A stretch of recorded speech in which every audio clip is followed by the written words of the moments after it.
Hello and welcome to Calculus Lesson 50. Today we are going to talk about derivatives of composite functions and basically all the things we can do with them. So we're going to do a bunch of example problems, but there's really nothing new. The problems just became more challenging. So f of x is sine of x squared, 2x squared plus 4x plus 6. And I'm going to take the derivative of that.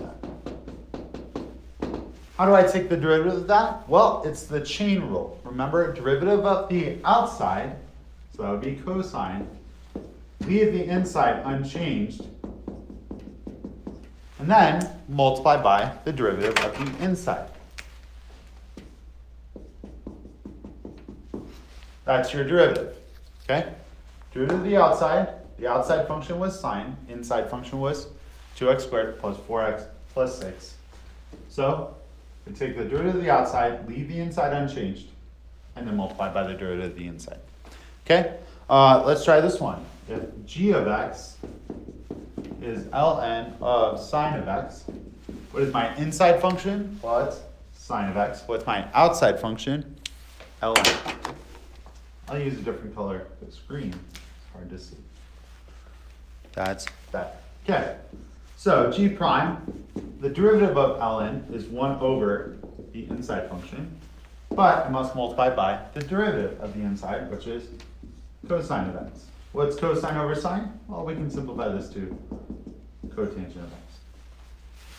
Pretty straightforward. Let's try another one, shall we? What is, if h of x is x squared plus 4x to the 100, what's our inside function? X squared plus 4x. What's my outside function? To the 100th power. Now remember, if you're really confused with these, you can use substitution. U equals this, and then take the derivative. You'll find that du pops up, and you take the derivative on the outside. But you need to be fast at this. And so the chain rule is the way to do it. Remember, derivative of the outside, unchanged inside, times derivative of the inside. So, derivative of the outside, anything to the 100 power is 100 to the 99th. I'm going to leave the inside unchanged.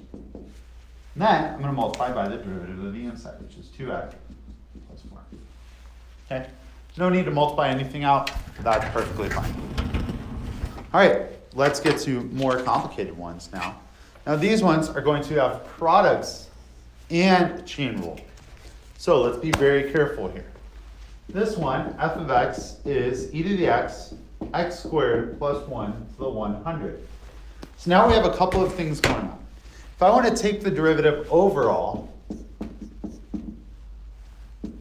I want the derivative of this whole thing. So, what do I see first? Well, I see a product, okay?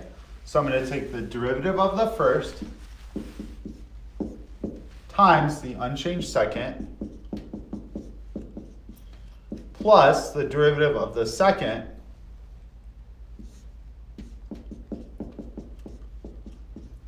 times the unchanged first.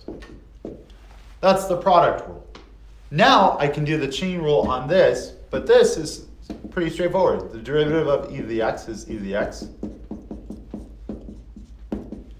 Here, I have my e to the x again, but I have this derivative.